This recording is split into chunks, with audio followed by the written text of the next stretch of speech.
दोस्तों आप सभी लोगों का मेरे यूट्यूब चैनल पे स्वागत है। दोस्तों आज के वीडियो में BSc first year inorganic chemistry के लेसन एटॉमिक स्ट्रक्चर के एक और नए टॉपिक के बारे में डिस्कस करेंगे।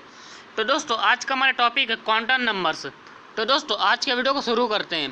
दोस्तों सबसे पहले हम क्वांटम नंबर की डेफिनेशन के बारे में जान लेते हैं।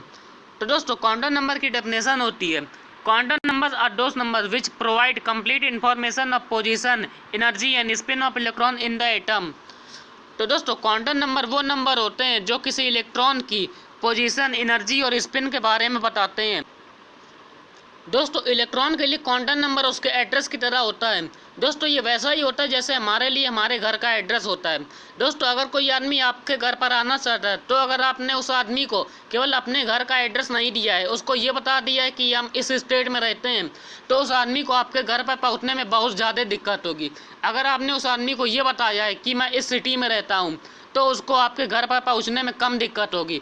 अगर आपने उस आदमी को अपने घर का पूरा एड्रेस दे दिया है तो वो आदमी आपके घर पर आसानी से पहुंच जाएगा। तो दोस्तों एटम में इलेक्ट्रॉन के क्वांटम नंबर भी इसी तरह से होता है।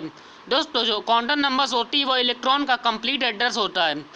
तो दोस्तों क्वांटम नंबर जो होती है वो 4 तरह की होती हैं, जिसमें पहला होता है प्रिंसिपल क्वांटम नंबर, दूसरा होता है एजीम्यूटल या सब्सिडियरी क्वांटम नंबर, तीसरा होता है मैग्नेटिक क्वांटम नंबर और चौथा होता है स्पिन क्वांटम नंबर। तो दोस्तों आज के वीडियो में हम इन चारों क्वांटम नंबर के बारे में जानेंगे। दोस्तों सबसे पहले प्रिंसिपल क्वांटम नंबर की तरफ चलते हैं। दोस्तों प्रिंसिपल क्वांटम नंबर जो है वो मेन एनर्जी लेवल होता है। It is main energy level. Principal quantum number determines the location and energy of an electron. It also determines the energy and size of hydrogen atom and hydrogen like species helium plus lithium plus 2। तो दोस्तों principal quantum number जो होता है वो main energy level होता है। मतलब principal quantum number किसी इलेक्ट्रॉन के सेल के बारे में बताता है कि इलेक्ट्रॉन किस सेल में है।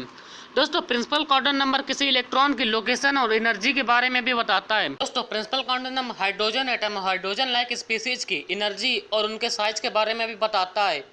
दोस्तों प्रिंसिपल क्वांटम नंबर को n से डोनेट किया जाता है। दोस्तों n की वैल्यू 1, 2, 3, 4 ऐसे करते करते हो सकती है। तो दोस्तों आगे की तरफ चलते हैं। दोस्तों अगर n की वैल्यू 1 होती है तो इसका मतलब है कि जो इलेक्ट्रॉन है वो k सेल में है।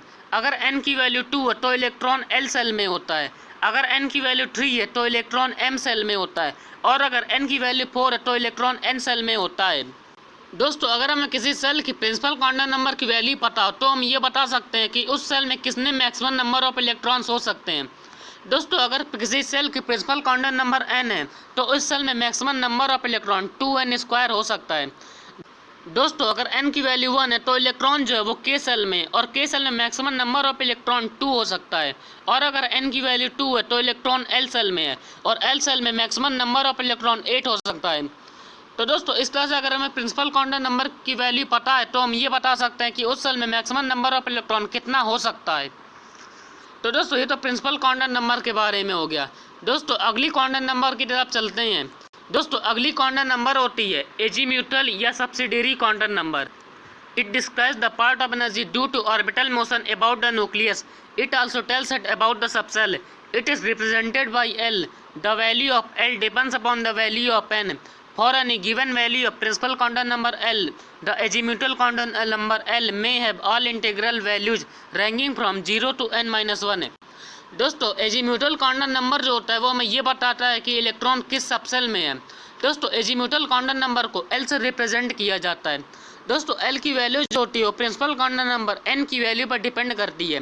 दोस्तों अगर किसी सेल के लिए प्रिंसिपल क्वांटम नंबर की वैल्यू n है तो उस सेल में एजीम्यूटल क्वांटम नंबर की वैल्यू 0 से n-1 तक हो सकती है। तो दोस्तों हम इसको इस तरह से समझ सकते हैं, अगर n की वैल्यू 1 है तो L की केवल 0 ही वैल्यू हो सकती है। अगर n की वैल्यू 2 है तो L की वैल्यू 0 और 1 हो सकती है। अगर n की वैल्यू 3 है तो L की 0, 1 और 2 वैल्यू हो सकती है। अगर n की वैल्यू 4 है तो L की 0, 1, 2, 3 इनमें से कोई भी वैल्यू हो सकती है। तो दोस्तों इस तरह से हमने देखा कि प्रिंसिपल क्वांटम नंबर की किसी भी वैल्यू के लिए उस एजीम्यूटल क्वांटम नंबर की वैल्यू 0 से n-1 तक होती है। तो दोस्तों आगे की तरफ चलते हैं। दोस्तों अब हम ये जानेंगे कि एजीम्यूटल क्वांटम नंबर की वैल्यू हमें क्या बताती है। दोस्तों अगर L की वैल्यू 0 है तो ये हमें बताता है कि जो इलेक्ट्रॉन है वो S सबसेल में है। और अगर L की वैल्यू 1 है तो ये हमें बताता है कि इलेक्ट्रॉन P सबसेल में है। अगर L की वैल्यू 2 है तो ये हमें बताता है इलेक्ट्रॉन D सबसेल में है। और अगर L की वैल्यू 3 है तो हमें ये बताता है कि इलेक्ट्रॉन F सबसेल में है। तो दोस्तों ये तो एजीम्यूटल क्वांटम नंबर के बारे में हो गया। दोस्तों अगली क्वांटम नंबर की तरफ चलते हैं। दोस्तों अगली क्वांटम नंबर है मैग्नेटिक क्वांटम नंबर। दोस्तों ये क्वांटम नंबर हमें बताते हैं कि इलेक्ट्रॉन किस ऑर्बिटल में है। तो दोस्तों इसके बारे में है, this quantum number deals with the orientation of N orbital in 3D space. Orientation refers to position of loops of orbitals along different axes. It is denoted by m. The value of m depends upon the value of L. It varies from minus L to plus L with 0. The total number of values there would be 2L plus 1. तो दोस्तों magnetic quantum number जो होती है वो orbital के 3D orientation के बारे में बताती है। दोस्तों मैग्नेटिक क्वांटम नंबर को m से डोनेट किया जाता है। दोस्तों मैग्नेटिक क्वांटम नंबर की जो वैल्यू होती है वो एजीम्यूटल क्वांटम नंबर की वैल्यू पर डिपेंड करती है। दोस्तों अगर एजीम्यूटल क्वांटम नंबर की वैल्यू L हो तो उसके लिए m की वैल्यू माइनस L से प्लस L तक हो सकती है विद 0। दोस्तों अगर एजीम्यूटल क्वांटम नंबर L है तो उसके लिए m की total number of values 2L plus 1 होती है।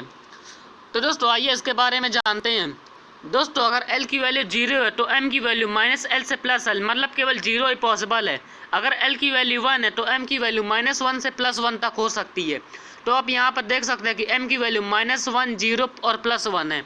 अगर L की वैल्यू 2 है तो m की वैल्यू माइनस 2, माइनस 1, 0, प्लस 1 और प्लस 2, मतलब माइनस 2 से प्लस 2 तक। अगर L की वैल्यू 3 है तो m की वैल्यू माइनस 3 से प्लस 3 तक हो सकती है, मतलब minus 3, minus 2, minus 1, 0, plus 1, plus 2, plus 3।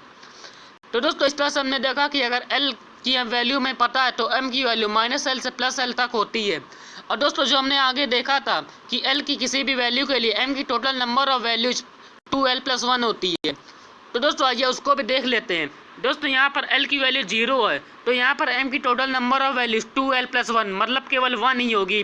तो यहाँ पर m की टोटल नंबर ऑफ वैल्यूज 1 है।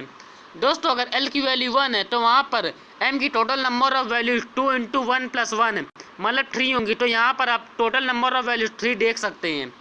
दोस्तों अगर L की वैल्यू 2 है तो m की total number of values 2 into 2 plus 1, मतलब 5 होनी चाहिए। तो यहाँ पर m की टोटल नंबर ऑफ वैल्यूज 5 हैं।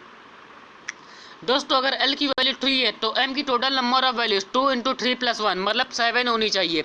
तो आप यहाँ पर m की टोटल नंबर ऑफ वैल्यूज 7 देख सकते हैं।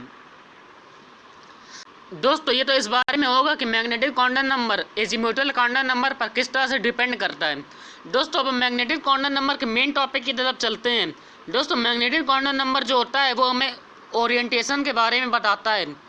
तो दोस्तों आप यहाँ पर देख सकते हैं कि दोस्तों जब L की वैल्यू 0 होती है तो इलेक्ट्रॉन S सबसेल में होता है। तो दोस्तों S सबसेल के लिए m की टोटल नंबर ऑफ वैल्यूज 1 है। तो इसका मतलब है कि S सबसेल में केवल एक ओरिएंटेशन होता है। दोस्तों जब L की वैल्यू 1 होती तो इलेक्ट्रॉन P सबसेल में होता है और P सबसेल के लिए m की टोटल नंबर ऑफ वैल्यूज 3 है। तो इसका मतलब है कि P सबसेल में 3 ओरिएंटेशन होते हैं। दोस्तों जब L की वैल्यू 2 है तो इसका मतलब है कि इलेक्ट्रॉन D सबसेल में है और D सबसेल के लिए m की टोटल नंबर ऑफ वैल्यूज 5 है। तो इसका मतलब है कि D सबसेल में 5 ओरिएंटेशन होते हैं। और जब L की वैल्यू 3 है तो इलेक्ट्रॉन F सबसेल में होता है। तो F सबसेल के लिए m की टोटल नंबर ऑफ वैल्यूज 7 है।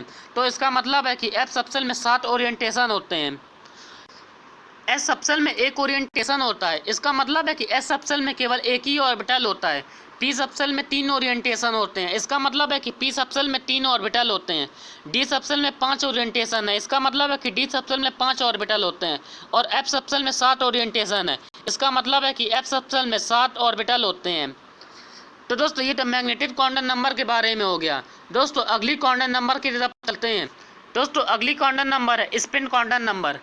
The electron rotates or spin about their own axis clockwise or anti-clockwise. Because of its spin, each electron has added angular momentum.